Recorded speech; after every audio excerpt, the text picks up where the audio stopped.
దేశంలో కులగణన జరగాలని ఇండియా కూటమిలో నాయకులు పట్టుబడుతుంటే, ముఖ్యంగా కాంగ్రెస్ పార్టీ రాహుల్ గాంధీ పట్టుబడుతుంటే, అసలు కులమే లేని వాళ్ళు కులం గురించి ఎందుకు పట్టుబడుతున్నారంటూ బీజేపీ ఎంపీ మాజీ మంత్రి అనురాగ్ ఠాకూర్ విపరీతమైన వ్యాఖ్యానం చేశారు. ఆ విపరీతమైన వ్యాఖ్యానకు సహజంగానే పార్లమెంటులో ప్రతిపక్ష నాయకులు ప్రతిస్పందించారు. కులం అనేది చాలా సెన్సిటివ్, సున్నితమైన అంశం అని మనకు తెలుసు. కానీ ఆయన ఆ సున్నితత్వాన్ని మర్చిపోయి మాట్లాడారు. అంటే రాహుల్ గాంధీ రోజు రోజుకి ఆయన పలుకుబడి పెరగటము, ప్రజాభిమానం పెరగటము, నరేంద్ర మోడీ ప్రభావం కొంచెంగా కుంచడం చూసి బీజేపీ ఎంపీలు, ముఖ్యంగా ఆర్ఎస్ఎస్ నేపథ్యంలో వచ్చిన ఎంపీలు తట్టుకోలేకపోవడం ఏదో రకంగా రాహుల్ గాంధీని అవమానించి ఆయనను మౌనం వహించేలా చేయాలని పార్లమెంటులో ఆయన ఎక్కువ యాక్టివ్గా లేకుండా చేయాలని ప్రయత్నం చేస్తున్నారు. తమది ఏ కులమో కూడా తెలియని వారు కులగణన కోరుతున్నారు అంటూ వ్యాఖ్యానం ఆయన చేశారు అనురాగ్ ఠాకూర్. గతంలో కూడా ఢిల్లీలో జరిగిన ఆందోళన గురించి మాట్లాడినప్పుడు, బహిరంగ సభలో మాట్లాడినప్పుడు ఆయన తీవ్ర వివాదానికి గురయ్యారు. అప్పుడు మంత్రిగా కూడా ఉన్నారు. ఆ మంత్రి పదవి ఇప్పుడు ఇవ్వకపోవడానికి అది ఒక కారణం కావచ్చు. అయితే దాని గురించి మనం కొంచెం లోతుగా మాట్లాడుకోవడం మెరుగ్గా ఉంటుంది. మన పూర్వీకులు ఎప్పుడో చెప్పారు, సూరుల జన్మంబు సురల జన్మంబు ఏరుల జన్మంబు ఎరుగనగునే. అంటే వారు అతీతులు, వీటన్నిటికీ అతీతులు. వారి గురించి కులం గురించి ఏదన్నది ఏ ప్రాంతము, ఏ తల్లిదండ్రులు, అందరూ కూడా దైవాంశ సంభూతులు ఉండరు కదా. కొంతమంది మానవ జన్మ ఎత్తుతారు. వారి దాని గురించి అనవసరపు వివాదాన్ని ఎందుకు లేవనెత్తుతారు అని ఉద్దేశంతోనే సూరుల జన్మంబు సురల జన్మంబు, దేవతల జన్మల గురించి మనం మాట్లాడుకోవద్దు. సూర్యులు అంటే వారు హీరోస్ అంటే వాడు ముఖ్యంగా రాజకీయాల్లో ఉండేవాళ్ళు ఒక విధంగా హీరోసే. ఏరుల జన్మంబు ఎరుగునగునాయి అంటే ఏరు అంటే మనకు ప్రవాహంగా వచ్చే నీళ్ళు ఎక్కడ పుట్టాయి అనేది తెలుసుకోవాల్సినంత అవసరం ఉన్నదా అంటూ, అది మనం ఇరిగేషన్ ఇంజనీర్లు కాదు కదా, కాబట్టి అది తెలుసుకోవాల్సిన అవసరం మనకు పెద్దగా లేదు సామాన్య ప్రజలకి. అలాంటి ఇంగితం వారి పూర్వకాలం నుంచి ఉండేది. సూర్యుల జన్మంబు సురల జన్మంబు ఏరుల జన్మంబు ఎరుకనగనే. ఇటీవల కాలంలో గురజాడ అప్పారావు గారు కులములన్నీ కూలిపోవును, మతములన్నీ మాసిపోవును, జ్ఞానం ఒక్కటే నిలిచి వెలుగును అని చాలా స్పష్టంగా చెప్పారు. కులములన్నీ కూలిపోవును, మతములన్నీ మాసిపోవును, జ్ఞానం ఒక్కటే నిలిచి వెలుగును అని చాలా స్పష్టంగా చెప్పారు. మరి ఈ జ్ఞానము అనురాగ్ ఠాకూర్ గారికి లేదని చెప్పాలా?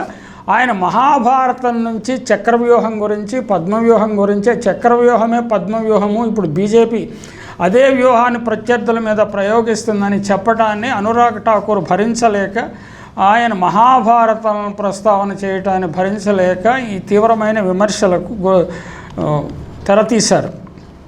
ఆయనకి సహజంగా నోటు దిరుసు ఎక్కువని చెప్తారు. అసలు మరి పాండవుల పుట్టుక గురించి, మహాభారతంలో పాండవుల పుట్టుక గురించి కూడా అనేక వివాదాలు ఉన్నాయి, అనేక ఎద్దేవా చేస్తుంటారు కదా. కౌరవుల పుట్టుక గురించి కూడా అంతే కదా. మనకి ఎన్టీ రామారావు గారు దానవీర సూరకర్ణలో ఒక కులాల గురించి పెద్ద డైలాగ్ చెప్తుంటాడు కదా. ఆ డైలాగ్ను ఒకసారి గుర్తు చేసుకుంటే మనకు బాగా అర్థమవుతుంది. సూర్యుల జన్మంబు సురుల జన్మంబు ఎందుకు ఎత్తుకోకూడదు. అలాగే పాండవుల పుట్టక గురించి ఆయన చాలా విపురంగా చెప్పాడు. అలాగే కౌరవుల పుట్టక గురించి కూడా చెప్పాడు. అసలు కుంభసంభవుడైన వారి ఆచార్యుని గురించి కూడా చెప్పాడు. అసలు ధృతరాష్ట్రుడు విదురుడి పుట్టుక గురించి కూడా ప్రశ్నించవచ్చు, పాండురాజు పుట్టుక గురించి కూడా ప్రశ్నించవచ్చు. ఇలాంటి పుట్టుకలను ప్రశ్నించడం, కులాలను ప్రశ్నించడం మొదలెడితే ఇక దీనికి అంతం లేని అసలు ఇష్యూస్ని మర్చిపోయి పక్కకు జరిగిపోవడం అనేది దురదృష్టము. ఇప్పుడు ఇంకా శాస్త్రీయంగా కూడా ఆఫ్ఘనిస్తాన్ నుంచి హస్తిన వరకు అది వార్ కారిడార్, అంటే దాడులన్నీ అదే రూట్లో జరిగేవి. అందులో ఉండే జెనెటిక్ అంటే జన్యు లక్షణాలు, అంటే ప్రజల్లో ఉండే జన్యువుల గురించి అధ్యయనం చేసి శాస్త్రవేత్తలు అంటే జన్యువుల మిక్సింగ్ ఎక్కువ చాలా జరిగిందండి. వార్ కారిడార్లో సహజంగా జరుగుతూ ఉంటాయి ఇవి. ఇక్కడ కూడా ఇండియాలో కూడా జరిగినాయని చెప్పారు. మరి ఇతరులు మన వీళ్ళు మాట్లాడటం బాగుండదు.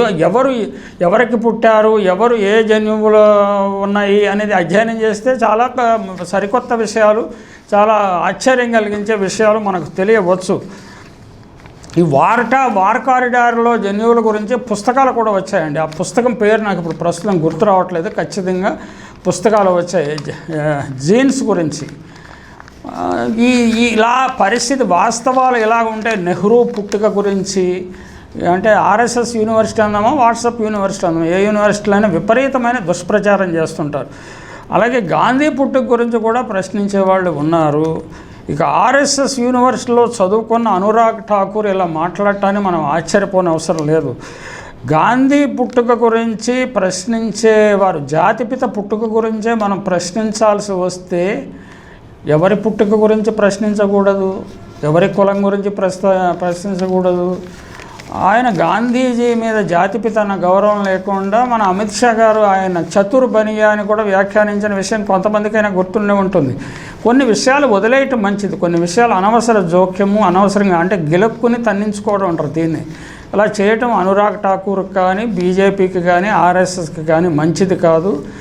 అది ఇలా చూస్తే అంటే మీరు ఆర్యులు బయట నుంచి వచ్చారనో లేకపోతే అగ్రజాతి వాళ్ళు బయట నుంచి వచ్చారనో అసలు ఈ ఇండియా అంతా ద్రావిడుల అధీనంలో ఉండేదనో మొహంజదారోలో ద్రావిడ సంస్కృతి ఉన్నదనో పుస్తకాలు కూడా వచ్చాయి. హిడెన్ హెరిటేజ్ అని కాశీ పాండ్యన్ అనే ఆయన ఐఏఎస్ ఆఫీసర్ పుస్తకం కూడా రాశారు. ఇలాంటివి ఎన్నో చాలా అసలు అంటే మనం అలాంటి విషయాల్లో కాకుండా గతాన్ని తవ్వుకోకుండా భవిష్యత్తు గురించి గతం గురించి తెలుసుకోవడం ఖచ్చితంగా అవసరమే, కానీ భవిష్యత్తు గురించి ఆలోచించి భావితరాల గురించి ఆలోచించి నిరుద్యోగం తగ్గించడము పేదరికాన్ని తగ్గించడం వంటి అంశాల మీద దృష్టి పెడితే పార్లమెంటు సమయాన్ని సద్వినియోగం చేసినట్లు అవుతుంది.